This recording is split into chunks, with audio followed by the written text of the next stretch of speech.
مباراه بعنوان قضى ولطف. فاكر انت فتحي عبد الوهاب ساعه لما قال لك قضى ولطف؟ هو كده بالظبط يا جماعه بجد. تقعد تتفرج على ماتش الاهلي دلوقتي قاعد حاطط ايدك على قلبك زي ما انت كنت قاعد النهارده كده. مش ممكن يا جدعان، كور بتضيع بطريقه غريبه. احنا يا جماعه بجد ولا عندنا دفاع ولا عندنا باك شمال ولا عندنا هجوم، وعندنا مشاكل في خط النص. احنا عندنا مشاكل تقريبا في كل المراكز. النهارده يا جماعه انا شفت فضايح في الملعب من واحد اسمه محمد شريف. انا مش عارف يا محمد شريف انت عايز ايه؟ الناس يا جدع انت بتستنى نص فرصه تمسك فيها. انت جات لك الفرصه مره واثنين وثلاثه ومفيش يا شريف. انت نسيت الكوره يا محمد يا شريف. انت مجيك لينا في الاهلي كان اكبر غلط. انت لو جاي زكا، جاي تبرع، جاي اي حاجه، لا يا محمد شريف صعب. انت بقيت يا محمد شريف صعب. مش عارف هنلعب عليك مين. جراديشار برضه بينزل يلعب نص ماتش وبيقول لك طلع مصاب. يعني انت يا جراديشار ما لحقتش. يعني انا كان عندي تنزل حمزه عبد الكريم والله العظيم ثلاثه يا جدعان. الراجل ده هيأدي على الاثنين دول. هو انت جايب الشباب دي مقعده جنبك ليه؟ ديكور؟ بورتريه يعني؟ ما تشارك يا عم الناس دي. شايف الناس عندك بتخري في الملعب. طاهر محمد طاهر مفيش يا جدعان. الراجل بتيجي تحت رجله الكوره بيقع عليها. الراجل واصل لمرحله انه مش قادر. هو انت اتجوزت تاني ولا ايه؟ انت اتجوزت يا طاهر تاني ولا تالت ولا امال في ايه يا معلم؟ انت بتعمل حاجات المتجوزين. انت مالك يا طاهر؟ في ايه يا طاهر؟ مش ممكن. ديانج برضه يا جدعان النهارده برضه بيقدم كوارث في الملعب. الراجل مفيش خالص يا جدعان. الراجل مفيش اي حاجه بيقدمها في مركز ستة التاني. انا ما اعرفش انت كنت النهارده ستة تاني ولا تمانية. اصل ده تمانية تبقى مصيبه.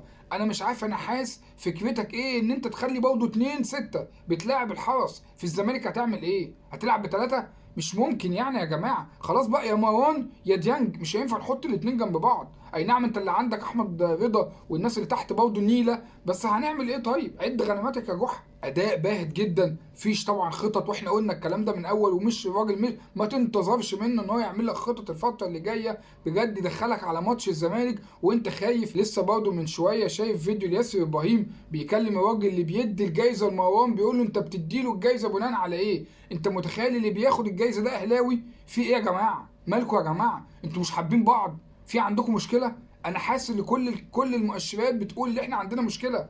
ده زميلك اللي بياخد الجايزه مش حد تاني. هل انا فاهم صح؟ هل هو كان هيديها لحد واداها لمروان فانت بتعترض؟ اصل دي مصيبه لو انت رايح تعترض ان مروان هو اللي بياخد الجايزه. مش ممكن يا جدعان. مفيش بجاحه كده، مفيش كره لبعض كده. ما طبيعي ربنا مش هيكرمنا. احنا النهارده كسبنا بالزق. انا حاسس ان احنا كسبنا النهارده عشان خاطر موضوع المستحقات متعلقه تحت اللعيبه. يا جماعه دي فرقه تخوف. دي روح تخليك قاعد مش حاسس ان انت ممكن ترجع في الماتش. النهارده انت راجع بكرش الراجل النهارده بيحطها بكرشه. يعني حتى مش راجع من هجمه حلوه كوره شكلها حلو. تريزيجيه لعب شغل حلو النهارده والراجل قد على قد ما قدر. بس برضه الجون يقلقك برضه. يعني جوه كوره ضربه جزاء وجون برضه جاي بكرش راجل. لا يا جماعه الموضوع بقى مقلق جدا في الاهلي وبقى يخوف جدا بصراحه وصعب جدا. وانا عارف ان انتوا مستنيين ماتش الزمالك عشان حتى تعلنوا عن مدرب اللي مش عارفين تجيبوه. بقالكم داخلين على شهر مش عارفين تجيبوا مدرب وكله خايف يجي من قبل ماتش القمه. احنا ذنبنا ايه بقى نشوف العك ده يا جماعه؟ املنا الوحيد دلوقتي ان يكون كل العك ده كله موضوع مدرب. يعني انت محتاج مدرب يكون شخصيه قويه. يكون مدرب محتاج يبقى عنده كذا خطه لعب يعرف يلعب بيها كميه الناس اللي العشوائيه المفرطه. النهارده مبقتش عارف مين بيلاعب مين ومين فين ومين قاعد فين. عمال اقرا الملعب اكني اول ما اتفرج على الاهلي. طب هو ده بيعمل ايه؟ طب ده اللي نزله هنا ده شويه يمين شويه شمال. عك بطريقه غريبه جدا يا عماد يا نحاس. انا النهارده كنت قاعد مش طايقك بالاتنين ستة اللي انت كنت بتلعبهم دول. اتمنى المدرب الجديد يجي يحل لنا كل العك اللي شغال ده كله. بس هل المدرب لما يجي هيحبب اللعيبه في بعض؟